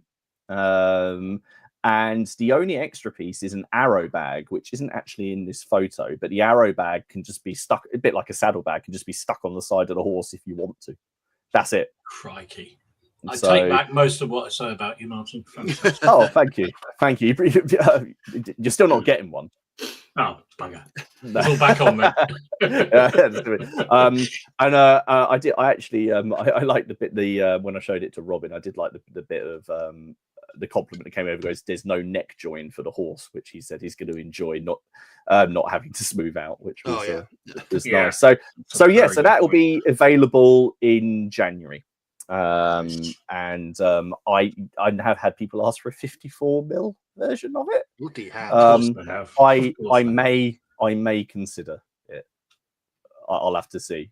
I'll have a go. That's a lot of horse to paint though. There we go. That's awesome. Like it. That's it. That's very, very nice. Cool. Thank you. It was a lot of fun. Brilliant. So gorgeous mini, love the mail. Saddle sculpt the riders don't often fit horses, and one from Andy, separate stirrups. There we go. Oh, just for you, just for Andy, I will. Just for Andy, I will. That sounds like a Rubicon. Dom, you'd expect that from Rubicon, wouldn't you? They probably put it in 15 parts, mate. That's what I'm saying. I genuinely think if you buy a Rubicon figure of a horse, it will just be all of the anatomy, and you just put it together like what's Operation, but reverse. Yeah. Or it'll be, you'll get it in 5 different versions of different phases of its life. So it starts as a foal, like building up through, and you have to build it all the way through.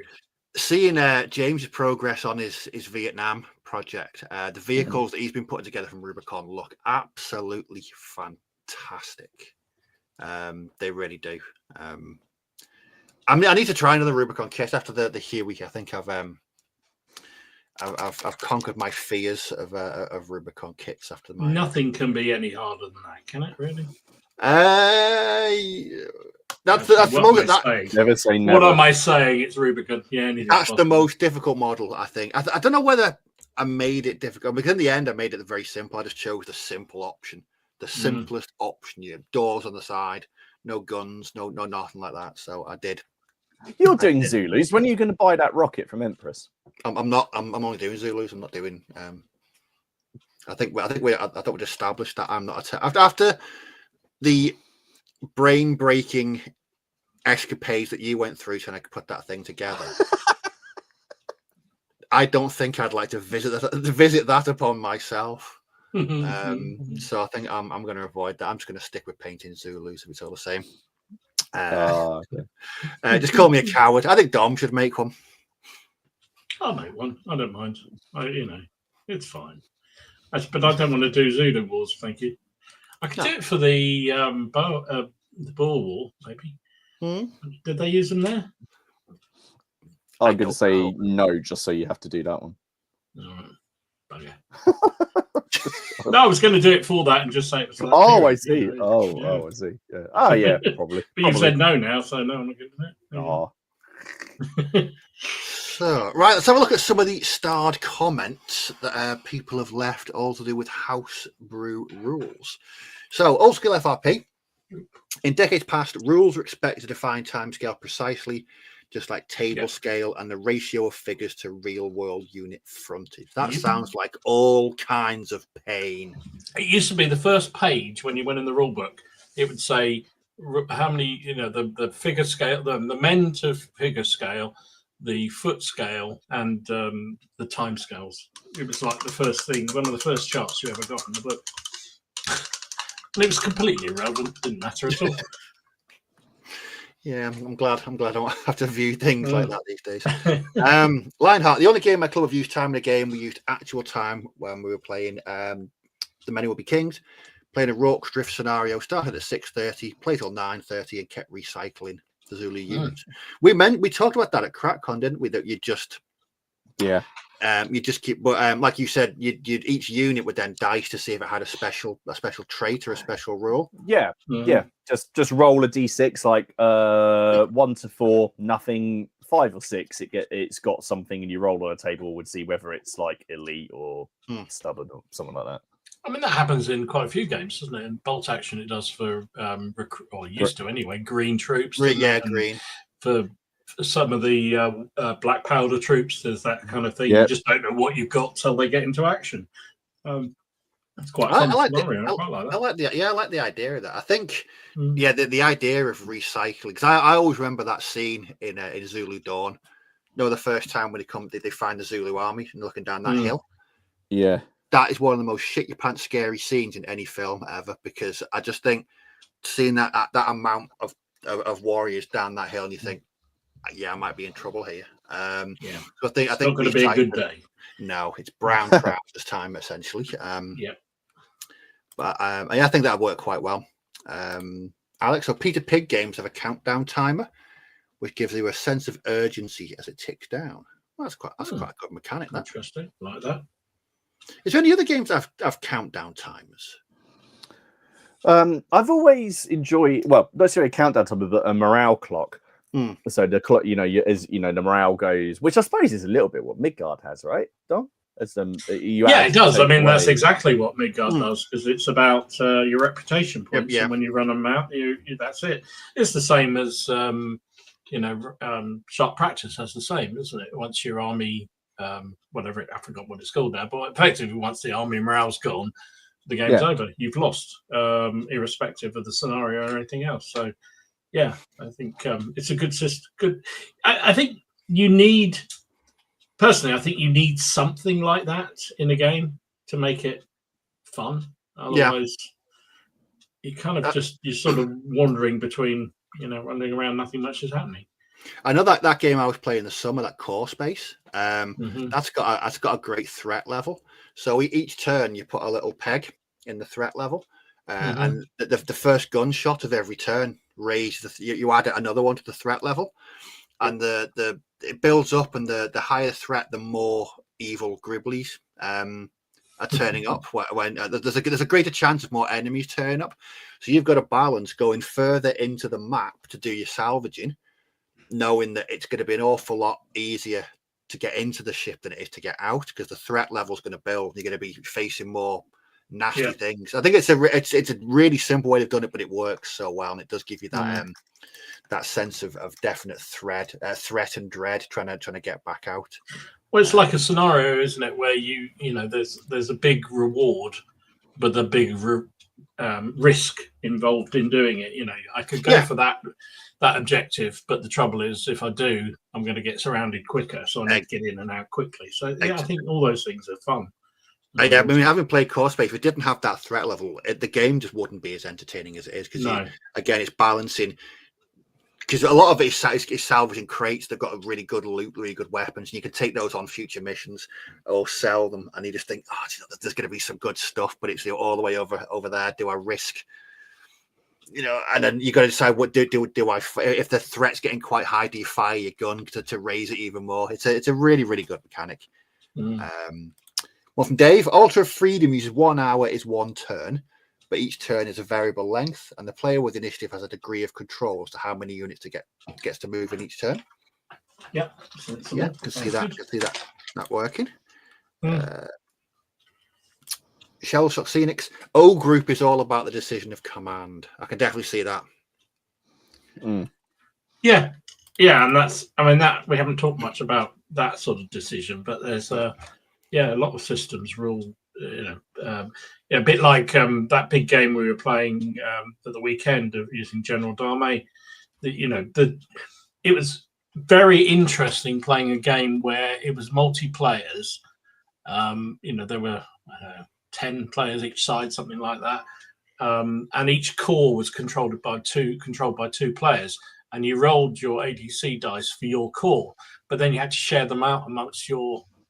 So the two of you had to agree where you were going to use your ADCs, where the most important priority was. And I think that kind of stuff it brings in the friction between commands because a couple of people, in fact, the guy with me, actually, if I'm honest, often would sort of go off and use 3 of them of the 4 we'd already got. And I go, oh, okay, so I've got one left then. And but that reflects, kind of a command system, doesn't it? In reality, so yeah.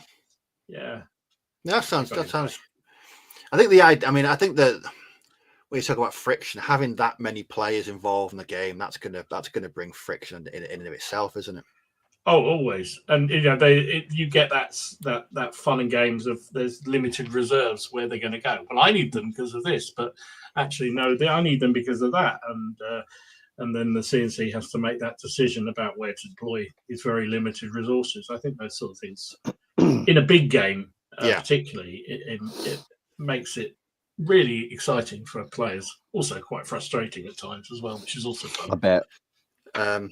Go back to variable movement. So Alex has put variable movement also encompasses the fact an enemy may interrupt your men as they move. I mean, that's what I like about it. I mean, you could hear something as a squad's advancing. It could be nothing, but they could hear something. They could stop. They could freeze. They could hit the ground.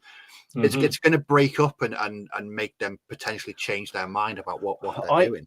I like it a bit like in Soldiers of Napoleon, and there's a couple of other games where cover will break. So you have fixed movement, say 6 inches, but then when you're going through a bush, it takes a D6 or something off your movement. So because people are scrambling through it, and it's not just simple as it's half your move. You could be really, or it's hard going if you've got a 6-inch move. If you're in rough going, you go down to a D6 move because people are getting stuck and bogged down. And I quite like that rather than just that's going to take me 2 turns to cross. It might end up taking you 4, and then they're going to find you stuck in the mud, and they're going to grease you. See, I love the idea of that it's not just advance from there to there. So many things could happen. That would interrupt that move. I really do like the variable movement. But I think people that play many rule sets are more likely to tinker, take bits you like from different sets. Absolutely. Very much so. Yeah, very much so. I mean, if you come across a mechanic in a certain rule set, like I was talking before about bolt action shaded command, the tiffin dice. I think that would be a really good way of just improving the flow and the friction of bolt action. Chain of bolt action, yeah. Bolt command. God, bolt command sounds like an album by Frontline Assembly or something. Let's have a look. Here's one for you, Dom. Philip said, try to make SPQR good. There are things that just nobody can manage to revive, I'm afraid. And that's probably in that category. Is that past the point of tinkering? Sometimes, what's the phrase about painting a turd? Okay. That one. And people say that I'm brutal about Lion Rampant. Get him on SPQR. Yeah, but Lion Rampant is actually fundamentally quite a reasonable game. Sorry, I need to start. I need to go and play more SPQR, but I gave my book away in the crack con. There you go. See, what does that say? You can have my copy if you want. That's okay. I've got a half burnt one. You can have. That sounds like a pretty good night, Dom. One from Andy. It's a good point, Dom. I've seen rule sets dumped after half. Well, we're talking about SPQR here. I've seen rule sets dumped. I did play 3 games of that, to be fair, before I dumped it. But there you go. Yeah. When things are not going well for someone, you often need a couple of games to get a proper judge. Well, you played 3, so that's more than a couple. So, yeah, you often need a couple of games to get a proper judgment of them. I think that said, you do get a sense very quickly in a rule system whether you like the general approach of it, don't you? You sort of, and sometimes you'll hang in there just because you think, because somebody else in your group likes it or what have you, or just want to give it a fair run. But you kind of get that sense immediately playing. I won't mention it, but there was another rule set, Blue Top one that I played, which everyone was going all on about, and we played it, and I think we all went, you know what, no, it just doesn't work for us. And not that it was bad intrinsically, it just didn't work for us. I just think as well, there's that time investment. I mean, if you're spending 2 or 3 hours of your week playing a game that you don't enjoy, it doesn't enthuse you. That's a good chunk out of your hobby balance, really, isn't it? Well, yeah, and if you're lucky, I mean, I'm lucky. I probably get a game every week, but not everybody even gets that. But it's still, that's 1 game a week, and if it's a game that you haven't enjoyed, you're pretty pissed with that. Well, I'd rather play a rule system you like, and you're fairly certain you're going to get a decent game. Here's one for you, Martin, from Don. Sorry, you have to explain it. Martin, bolt action is shooty things rather than stabby things. Good clarification. There's shooty things in what I like. It's just that they're half a chance is they're just going to explode in your face. If that was in bolt action, I'd probably enjoy bolt action a lot more if everything would just blow up in your face. But it's like bolt action. I play bolt action. I don't hate it. There's just other games I would rather play with a limited, even with the amount that I play with a limited amount of time. I'd just be like, I could just go and do this. I should just be playing this. I think my problem with because I guess the next answer is why haven't, if you don't like a system, why don't you house rule it? And sort of joking aside, saying it's beyond all hope. It's just sometimes you're just like, I'm not engaged enough with a game to want to do it. I'm not. I'm like I said before, I am interested in World War II, and I do enjoy World War II wargaming, but not to the point where I would feel confident enough mucking with the rules, particularly. Yeah, it's quite a thing to really fiddle around with a rule set. I think you've got to come at it with some confidence. You know what you're talking about, and also. Yeah, as you say, I just think some rule sets, you just think, I'll go and play a different one. I am not unreasonable. Right. I will have a fact. I think Dom is as unreasonable as me or more so, because you don't see the chats that we don't have online. I resemble that suggestion at all. That's just all right. I'm in PR. I could do it in front of the camera. It's fine.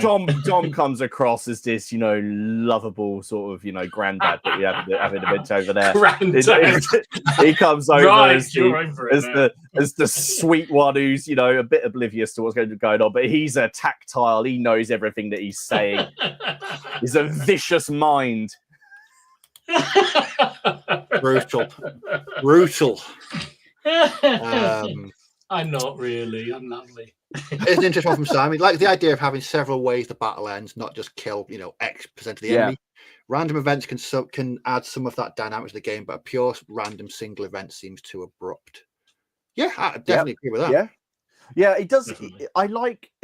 That's the problem, isn't it? It's like, when you've killed 75% of the army, the game ends, and you're like, well, okay, it would make sense, but there's still like, what if they've inflicted nearly 60% on the other side. You know, it's a All very, their role very was to hold up the enemy for as long as possible, Yeah, almost yeah. regardless of loss. Well, you've done your job, haven't you? Yeah, You know, that's why just- I generally, when doing objectives, I like to have some core objectives, and then as a secondary objectives, you chuck in some points for how many people are killed, and so they're more like bonuses.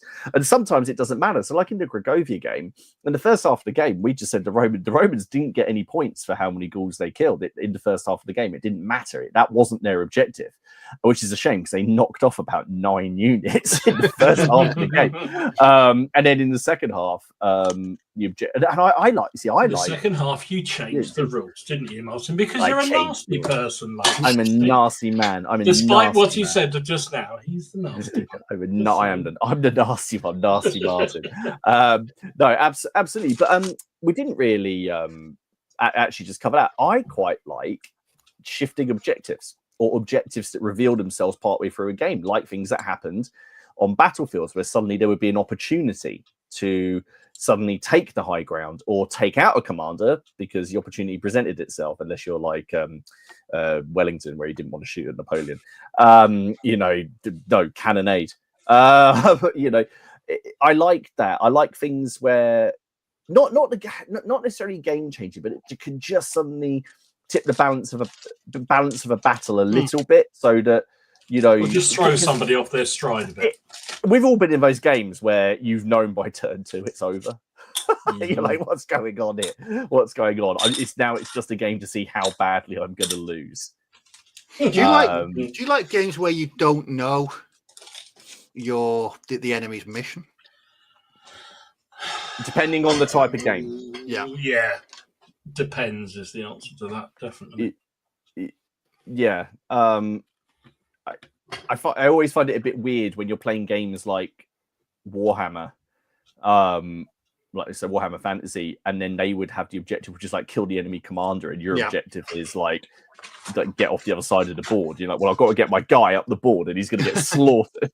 And oh look, that entire army is making a beeline to my one guy. And yes, okay, the argument is a little bit like, well, you should be able to tactically deal with that, but then at the same time, it's like, well, I've got to get my army off the board.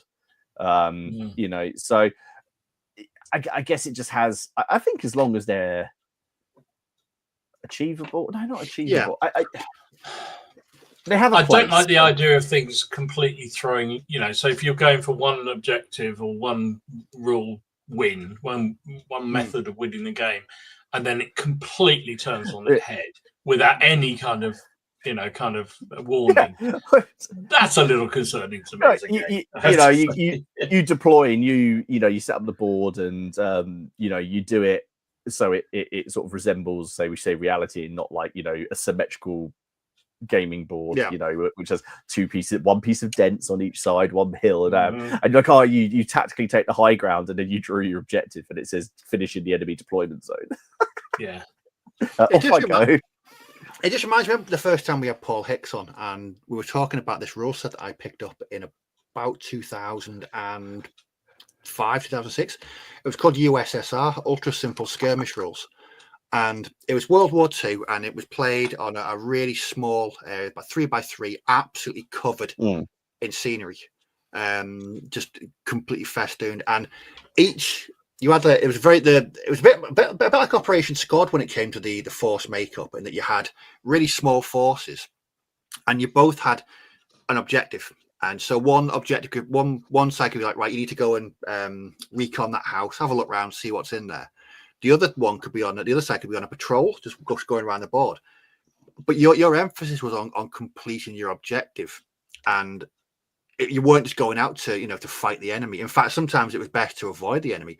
And this used to throw up like firefights, like really fast paced, quick as they saw each other. And it was I've actually lost the rules, and I don't know where they are. And I'd love to play it again because it was a really, really interesting game. But again, it was not cause some games occasionally where the missions just didn't line up. So you ended up sort of almost going round each other. Excuse me, sir, you go ahead and get your objective. We only played it from memory a handful of. I think we even played it with unpainted miniatures as well. To my to my chagrin. Because we didn't have painted World War II 28mm stuff back then. Some were good, some like you said, some were just that we just avoided, and there was very, very little in the way of gaming. It was just move your toy soldiers round a 3-foot. I think some systems can be a bit almost too clever for their own good like that. They can, and probably somebody's done it very, with a good intention to give you a bit of variety in the game, but I'm not sure they necessarily thought through all the variations in the. I mean, it was quite cinematic though, when you could see what was going to happen in like God mode. You thought, well, there's gonna be something happening because they're getting really close to each other. Someone's going to see each other. Yeah, they're going to open up. It was quite good, but on occasion, like you said, it was a bit of a dud. Well, that said, I'm trying desperately to remember. I remember playing something very similar like that, and occasionally it would throw up kind of really bad games, but then other times, a majority of the times, actually, it would throw up something that was absolutely cracking game, and that was sort of the random dice, if you like, you rolled on. It's like, is it going to be the good one today, or is it going to be this one? I think one of the best sort of asymmetric games I've played is it's not even a war game. It's Android Netrunner. Oh yeah, and you play. Depending on whether you're the company or the hacker, you play a completely different game. So the company is there to advance agendas and win that way, whereas the hacker is trying to hack into the organizations. It's a very, very good game. I've not played it in years, but it was always a great fun game to play. Again, just two very different ways of playing it. Very, very different. North Mandy, rule tweaks, amendments, and even whole sets of rules can become even more contentious than basing vehicles. Controversial there, Andy. Controversial. Not contentious at all. You just base your vehicles every time. Not a problem. Paul, in historical rules, you need to ask why you don't like something and why the designer put it in. Perhaps it doesn't fit your research, or perhaps your research is below par. Right, this is what's terrifying me. Sorry, about the War of the Roses. Sorry, I was just going to say, this is what's terrifying me about the upcoming War of the Roses thing. I'm really I am excited. Really, I am, but I'm also terrified to look through that book because if I see something in there, and this is just, and this will happen to anyone. You have the people who specialize in ACW or Napoleonics and that, and I see something and I'll be like, oh, that's cool. Look, they've got. You could have Marines or Young Guard, and someone else would be like, there was no Young Guard anywhere near that country at any point in there, whereas it will come to the War of the Roses, and if there's a mechanic or something in there that's been put there for a gamey point of view, which is absolutely fine, I'm going to be sitting there going, right, okay, where's the reference for that? I want to know where he's read that, and but no, I absolutely agree. I agree with what Paul says there. He's like, it can be down to, for a historical game, poor research, or poor research by the person, or a poor understanding by the person who's playing. Sometimes some unit was just shit, and that's reflected in the way it plays. And then that comes back to the question about balance and people's need for balance. Like, why would we ever take this shit unit? And you're like, well, because it was there and it's fun to see if you could actually do something with them. And then, but some people, I don't want to use them because they're crap. It's just, I get what you're saying. I agree. I know I've had a lot of comments on the back of a video I did about Bolt Action 3rd edition, specifically about mixing units. But Bolt Action allows you to take Fallschirmjäger alongside Osttruppen, alongside Volksgrenadier, SS, you name it. There's some list that allow you to do that. And I've had quite a few people saying, not very historical, though, is it? I keep saying, well, you can play it in two ways. You can play it, 100% historical and build those lists that way. Or you can just have a mishmash of units, have a bit of a fun time. But I mean, I wouldn't remove that from a game. I just think people just like to put their shiny painted, new models on the tabletop. I couldn't give a crap. I really couldn't give a crap if I was facing a historical or non-historical build for Bolt Action. Well, I briefly talked about this with Dave Brown at the weekend because he's working on some ancient rules at the moment, and they're going through various stages of playtesting. And we were talking about, kind of how Roman troops operated. And, he said the trouble is with any rule set, and he was talking now about that specifically, about how they play out, because he said some rules they play these variable ways with, swap and change and the flexibility. And the fact is we just don't really know exactly how Roman legions operated. And he said, I'm taking the view that this is how I think it probably would have worked. And I've got enough evidence that I can sort of back that up. But if you don't like it, go and play something else. It's just, that's just the way it has to be, right? There's definitely the option of choice. If you don't like a game, don't play it. It's just, don't play it. Yeah. I would never. I mean, I don't. As like an analogy to video games, Dark Souls. I want to like the Dark Souls games. Unfortunately, I'm not very good at them, so I don't play them because I'm not going to sit there and play a video game that I hate. And it would be the same as a tabletop game. If I don't like a game, I'm not gonna play it just for the sake of playing it. Like we are blessed with myriad of rule systems, exactly, and rules and everything else. If you don't like it, go and do something different. Play something different. There's bound to be something out there you'll like. If not, adapt it. Like the Dark Souls. I mean, I'm crap at the Dark Souls video games, and I've got the Dark Souls board game, and I kick my ass every time I play that as well. So yeah, me and Dark Souls just don't get on.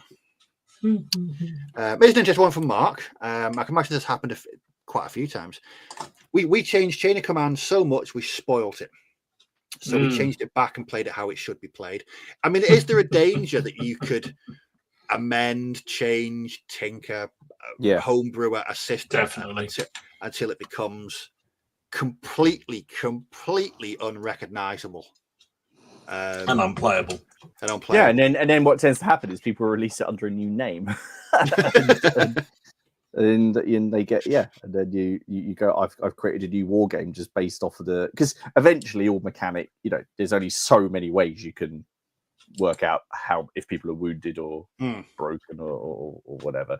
I mean a good example of that is and this isn't meant in some way insulting way, is Ruckus. Ruckus started as a spin-off of, and it still kind of is, of Nevermind the Billhooks. They took the core mechanics from Billhooks, but they just kept on adding to it and adding to it and adding to it. And even though it shares some mechanical similarities, it's a completely different game. Yeah, it's obviously got that title and part of it, and I think there's quite a lot of opportunity for people to do things like that. Take because there's universal wargaming rules. I can't remember the name of the actual rules, but it happens in RPGs all the time. You just have the core system like Savage Worlds or GURPS, and then people around that would write source books and rules to look at specific things. So like for Savage World, or for example, you had Deadlands, which was that huge Wild West sort of dystopian horror thing. But it's based on universal rules, and you can get that. You can get some universal wargaming rules, and then you just take those. That's how I view that the Black Powder Hail Caesar family of rules. The family of rules. That's how I view them. I view them as a core system for you to take and butcher. Chop up and then reconstitute. Here's your core system for working out how people die, which is what we basically need in a war game, and this is your morale system. How you now use that to represent your chosen period of warfare is up to you. You make it sound so brutal, but true. I'm glad it's not just me. Dark Souls hates you as well, and everyone. Dude, two rooms I lasted, and then I tried. Then I tried Bloodborne because everyone was like, "Oh, that's more like Devil May Cry. That's like Devil May Cry. You can do it." Nah, that was like I went outside and just got my head cut off. I put off playing Dark Souls for years because. I mean, I like to consider myself as a fairly competent video gamer. I know I can play many games. This one I can't play because I just cannot. I just cannot get used to it. It looks really. I wish I could. I wish I could enjoy it. In fact, I've had the game now for 4 years, and I'm just crap at it. It's just crap. It's just maddening. When it isn't Dark Souls. Is Dark Souls the game where if you die enough times, it takes pity on you and gets easy. It makes itself a bit easier. It never did Is it with that me. one? No, I'm sure there's a game. Maybe it's not. There is a game which essentially to unlock easy mode, you have to die a certain number of times, and then the game takes pity on you. I couldn't. Yeah, I can make myself mad for free. Honestly, it's true. It's true. I don't know. I mean, at one point you need to put down Dark Souls and go and play Stardew Valley or something, just to make everything nice again with the world. No, I played that with Ken. I played the board game with that with Ken, and it was the most frustrating experience playing that board game. Was that just Ken? Possibly, we had been suit shopping that day, but I thought, because the way you guys talked about it, it was like, oh, look at this really wholesome game, and it was horrible. And it was all about like affairs and this person that was running a shop had an affair with someone else, and they closed it, and then I couldn't get what we needed to complete our little mission because we couldn't get a cucumber or something, and it was horrific. It was just. Affairs and cucumbers. We've been playing it. I mean, when I played a video game version of Stardew Valley, I just plant things in the ground and harvest them. It's no. In this one, there's all these complications that are thrown into it because you can't trade or get this person because this person is not speaking to this person because they did something. And again, was like laughing his head off. I'm like, I really just want to complete this game. I just really want to complete. Well, to be fair, when he picked that up from Boards and Swords, I said to him, How does the video game translate to the board game? And he was like, I don't know. I was like, it'd be interesting to find out. It's just different. Yeah, it takes it. It's post-apocalyptic. Have you seen where the wild wind blows? You know, the Raymond Briggs. Yeah, what happens when you go? Yeah, but the way it's all obviously it's all drawn and it's done on purpose and it's nice and it's that familiar style from the Snowman and Father Christmas, but it's bleak and it's horrific, kind of like living in the fens. And you and you just sit there going, "Oh, look, they're trying really, really hard. Oh, now they're dead." That's how I felt playing that version of the game with Ken. Yeah, I wouldn't play Hero Quest with him then. Right, we're almost at the time, so let's have a look at some viewers' photographs. And there's been a really, really good mix over the past week. So again, if you're not part of the Facebook group and you want to join, just womble across to the PCP Facebook group, answer Dom's questions. They ain't hard. They're not hard. They're really not. It doesn't take 30 seconds to answer them. Please answer the questions. And some people are getting their PIN number wrong. That's the problem. I'm having a real problems with it. Oh, sorry. Yeah. Right. So let's have a look. Hopefully these have all uploaded in the correct order. I think they have. Right.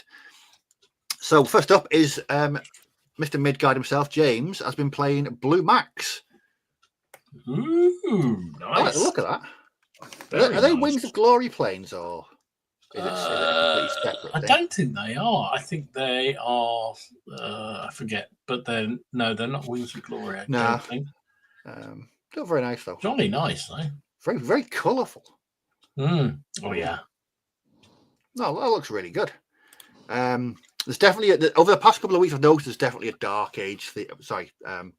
Am I allowed to say Dark Age? Oh, you woke bastard, you. No.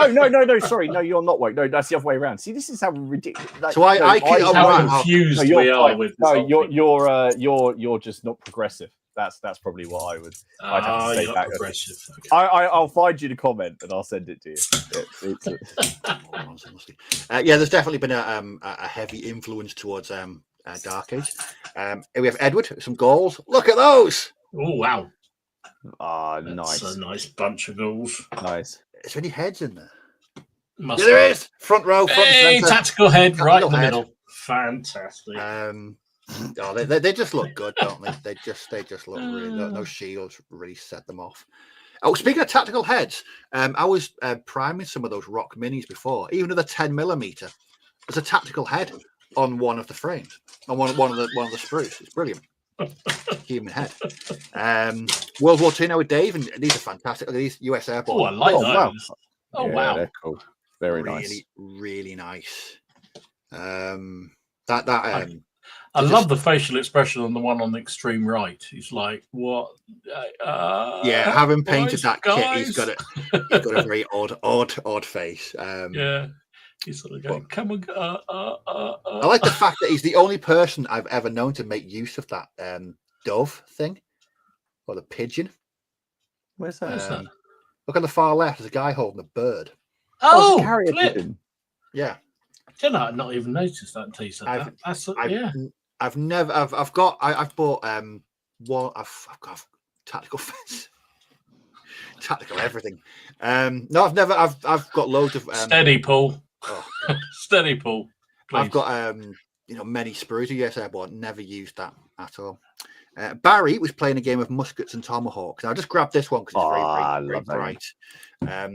Look at those. Which period? That's another game that I wouldn't amend because there's mechanics in that are quite intricate and interconnected with the cards and then the spotting and everything else. That's the one that I probably wouldn't touch. But yeah, yes. If you're in the Facebook group, go to Barry's post and check out the rest of his photographs. It looks like a bloody awesome. I need to play more of that. I do love that game. Yeah, I haven't played that for years and years. Really it's nice. Good system. Lim, Baron's War stuff. Oh, nice. Very nice. Very, very nice. Those. Oh, they're just nice, aren't they? Just really like them. Say no more. And nice. No, really nice. I do like that. I do like the Baron's War period. Yeah. But they're very, very, very cool. Nathan has been painting some German knights. Very yes, good. Very cool. He's doing the 100 Years' War, isn't he? He's done them as He's done them as mercenaries. Are they Perrys? Yeah. Yes, they are. Yeah. The blessed Perrys. Yes. No, they're lovely. I like the. That's really nice. Really cool. Yep. The next one, I will admit, I have not got a bloody clue what is going on here. Okay, right, we're paying attention now. Come on. It's lovely. That's cool. Yeah, it's Aas the Swan Princeling. I mean, okay. It's amazing. The hand paint. Look at the hand painted swan. I know. I mean, it's amazing painting, but what the freaking doodah is it? Stunning. It's so cool. I do like, but look at the non-metallic metal on that sword on the right. Just stunning stuff, Yeah, Paul. It's very cool. The shine on those blades is extraordinary, isn't it? Oh, I like the ground as well. That looks like really cool. Sometimes lovely stuff. Oh, apparently it's Lord of the Rings, is it? Oh, that's why I wouldn't know about it then. Yes, I'm not going to be ostracized again this time. I'll get that Donald Sutherland pointing look for an invasion of the Yeah, you'll be deservedly so. Some more World War II now from Phil.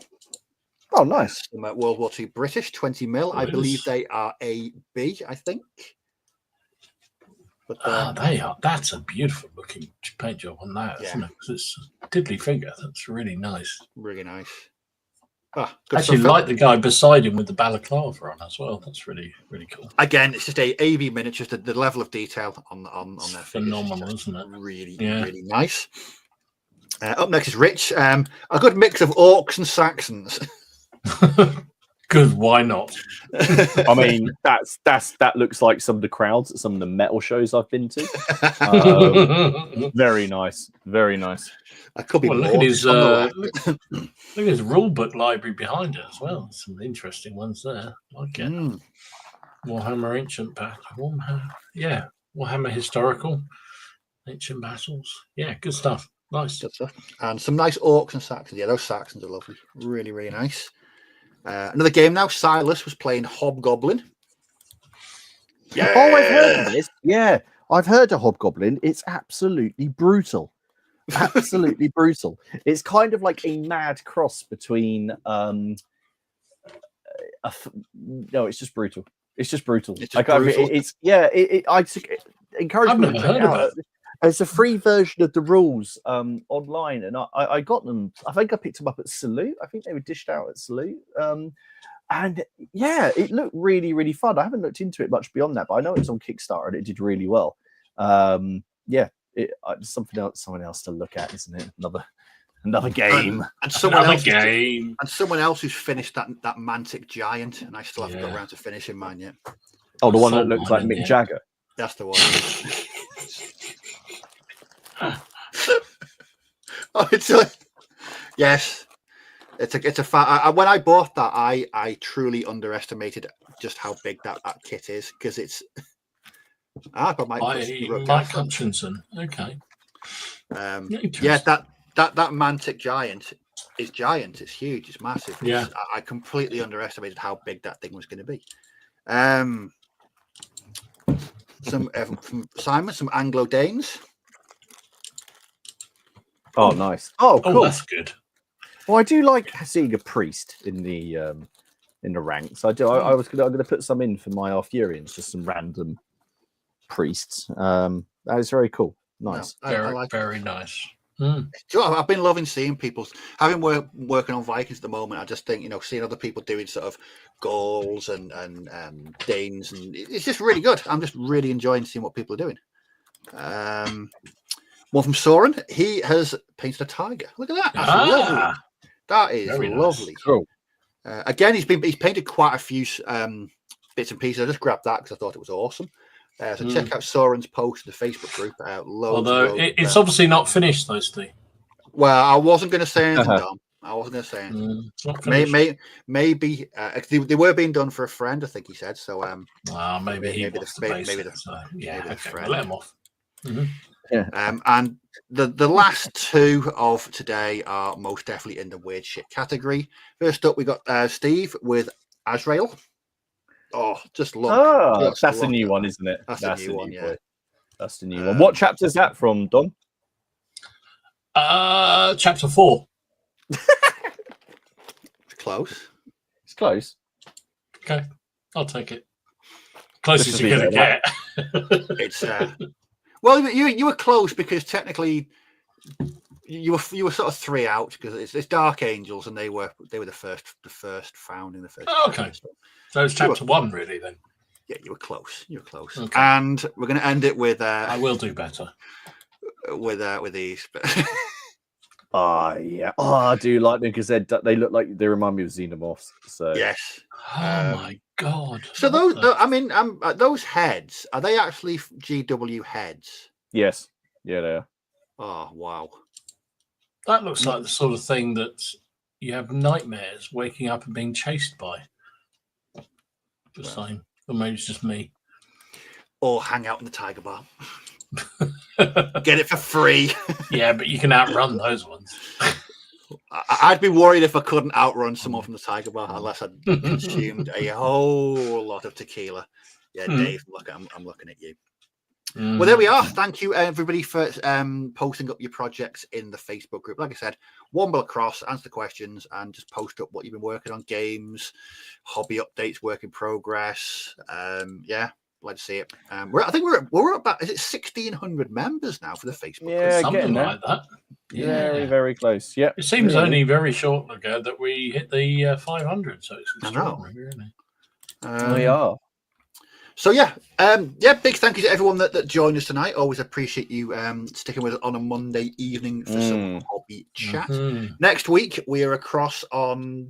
There we go. Hey, we are. Yeah, there we are. Did you like the lights hanging off of the thing at the top? Oh, I found that and I was very proud of myself.